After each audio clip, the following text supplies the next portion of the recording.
is it so necessary for your mental mind state or for your body and mind? Because that's real ultimately what it comes down to. Everybody has their own escape, right? Everybody has their own coping mechanisms with whatever it may be for their everyday life. For me, to get away and calm my mind down, whether it's being alone in my room or going out to the beach, because I love spending time at the beach, is jiu-jitsu. Okay. Jiu-jitsu brings me that sense of release where I don't have to think about the outside world. I'm specifically only thinking about jiu-jitsu. I'm thinking about how I'm going to literally mess this guy up, how I'm going to pass this guy's guard, and how I'm going to strangle him with his own gi. It sounds dangerous, but there's such a technique to it. Exactly. It's more like you're playing, as I mentioned, human chess. Exactly. And with it being so-called human chess, that's how I like to view it, because it's not like wrestling where it's aggressive. You're constantly beating on the guy. You're constantly, getting out of there with cuts and bruises and whatnot. It's slow down. Yeah. It's a slower pace. Of course, you could pick it up here and there, if you're losing by points or you need a submission, whatever, right? But as for somebody who's just trying to get into it, it's something that's going to open up your eyes into a whole new world. Does age matter in this? No, not at all. You could anywhere. Like I said, I started when I was 4 years old. Yeah. I was training with Mike at FSA. Shout out to all my FSA guys out there. I was training with Mike, or my dad was, I should say, and I was just a little kid running around before I actually picked up a gi at Marco Nascimento. But you could pick it up at any age. I was teaching over at Half Gracie Pleasanton, the little kids class, 3 to 5 years old. Let me ask another question. An older person wants to come in, because it's happening a lot. People around my age go through a midlife crisis or something. So an older person, do you recommend it? Do you say, hey, prepare to get injured? Is there like a learning curve? Because kids pick up stuff like this. Kids do pick up things a lot quicker than adults do. I do agree with that. If you are an adult and you're trying to get into it, or if you're on the older side, whatever it may be, and like your body's hurting, of course, take care of your body, whether it's like stretching, doing whatever you have to do. But when it comes to the sport, just be patient. Okay. If you be patient, the more work you put into it, the more you'll get out of it. And there's a lot of new faces that I see every day when I'm training at Kaioteha, because it's a lot of the tech workers that are coming in, or a lot of the people around the area that are just making their way into the gym for the first time, whatever it may be.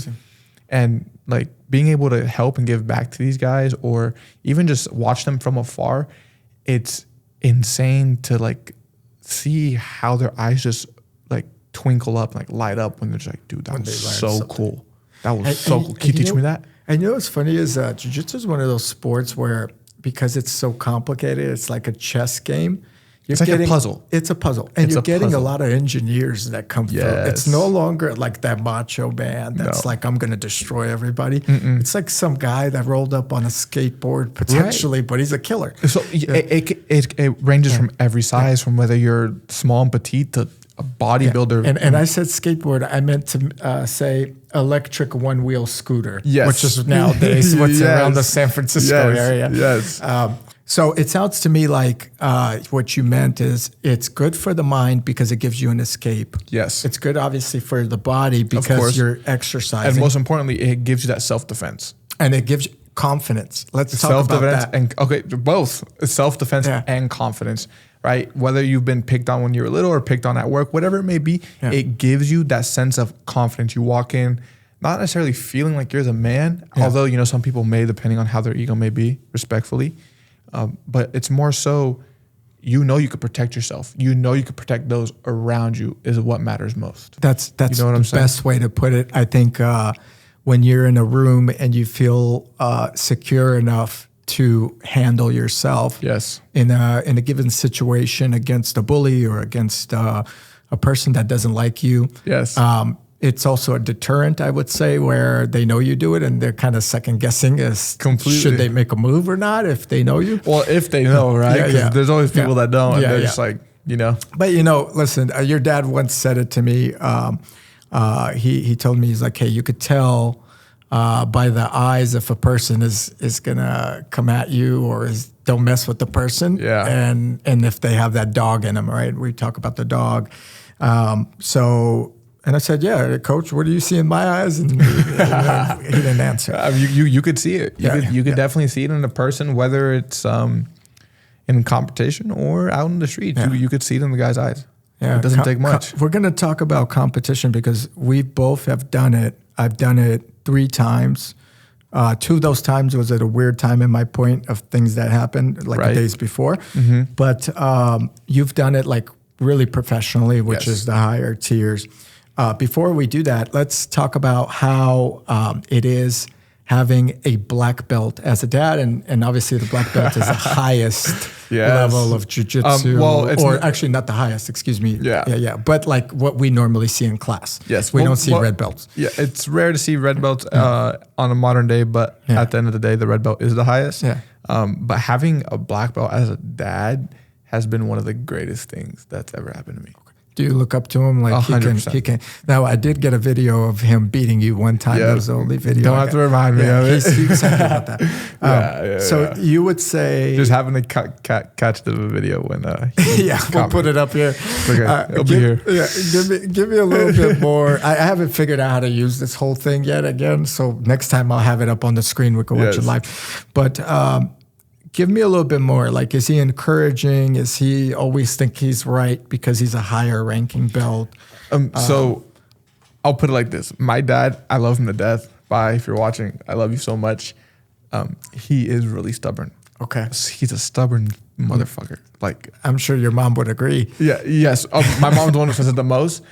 But at the end of the day, I love him and look up to him so much because, yes, he does want what's best for me. But he allows me to follow what I truly want to do. That's awesome, man. And he allows me to be the person that I want to be when it comes to fighting. Because when kids tell their parents, oh, I'm going to be an astronaut. I'm going to do this. I'm gonna do that. They're like, all right, be realistic. And it's funny because, and I actually want to tell this just to put this out there. It's I actually almost joined the military about a year and a half ago. Oh, I didn't know that. That's interesting. So this was like about almost 2 years ago. And it was almost the biggest mistake I made. But something that really stuck with me was I remember walking into the recruiting office. And I talked to each branch, right? And I was sitting down with the naval branch. And as I'm talking to the recruiter, he's like, okay, so what do you want to do with your life? What do you see yourself doing, regardless if you join the Navy or not? And I'm like, I'm going to be a fighter. He's like, oh, like MMA, boxing, what do you do? No, I'm going to be an MMA fighter, and I'm going to be a UFC world champion. He's That's like, awesome. He's like, okay, be realistic. And I looked at him and I'm like, you son of a bitch. Like, you son of a hell. I told him, I looked at him dead in the eye. I'm going to be a UFC world champion. Whether you like it or not. He's like, well, what's going to pay the bills? I'm going to figure it out.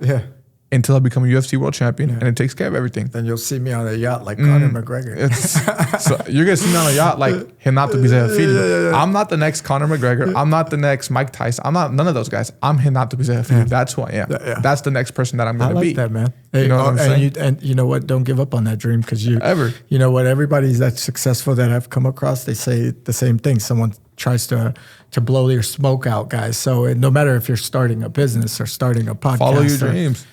Someone's going to come along. Listen, even in this podcast, like this thing, I obviously put some money into it and try to make it my own, and I put some effort into it. People are like, why do you do it for? You know, like, why do you need it? Why do you need this? They're always going to try to blow your smoke or your fire out, or, you know. And everybody that does it, it's because they're jealous that they didn't do it. Or because they're not doing it. You know, I want to go deeper with that. I think it's... I think when people hate, and there's always hate, and there'll be, and I'm a little older than you are, actually quite a lot. Not that much. I'm only 20. I'm double your age. That's a lot. But let's just leave it at that. So next time you're beating me up, you're literally elder abuse on me. Fair enough. But you know, you learn it's always people that are hating, and not anyone in particular in this case, but it's people that are closest to you. And, you know, you got to weed out the good and bad. So you got to be careful with that. Well, you are who you surround yourself with. You know what? You know, there's always a snake in the grass, so to speak. So you be careful. It's just my advice. I've seen it come around, and you know, limit your time to, and this is advice for whoever wants to take it. Limit your time to people you truly trust and your family, like you said earlier in the broadcast or in the podcast. 100%. I 100% agree. But yeah, it's it's cool that you're doing that, and I'm glad you didn't join the army because we got to do this. Yeah, me too. Not saying that's. I will say though, it did come close. I was very close to doing it.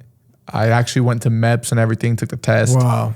And I was sitting there, and as I'm sitting there, I'm like shaking. I'm like, bro, what the fuck am I doing with my life? Why am I here? That's crazy. And keep in mind, no disrespect towards anybody in the military. You know, all respect to you. My sister, she is in the Air Force. She actually just got back from, I want to say South Korea, and now she's stationed in Phoenix. Okay.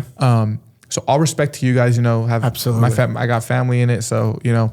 Absolutely. You know, the guy that was building this place, veteran, he actually ended up living here for free for a while.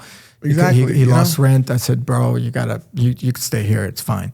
And absolutely, I don't think that's a completely different topic. I won't get into this video. But they don't get enough respect. Yeah. I'm here. Yeah, that's good that you're here. All right. So we covered fights on a street. Have you personally been on a fight in a fight on a street recently? Recently, so it has come close. Just because there was a little bit of altercation while I was out. I was just out, let's just say that. And there was a little altercation where this guy did something he shouldn't have been doing to one of my friends. Okay. And it didn't end so well. For him? Pretty much. Okay, good. All right. Okay, so BJJ, guys, that's another question that I was going to ask. Does it help you in a fight? Yes. Absolutely. 100%. I think it, from what I've learned, personal experiences, it keeps you grounded. Yes. You don't panic. No. And discipline. And you're disciplined, you don't panic. And then you're able to also, I would say, correct the wrong behavior by knowing your techniques. So you could be at a bottom or disadvantage. Having full control of your emotions. Yeah. And having full control of emotions allow you to dictate what your opponent will do next. Yeah. And how you're going to correspond to it. Because you need to be able to be at least 2 or 3 steps ahead of your opponent at all times. So question, chokes or leg locks or locks? Which one?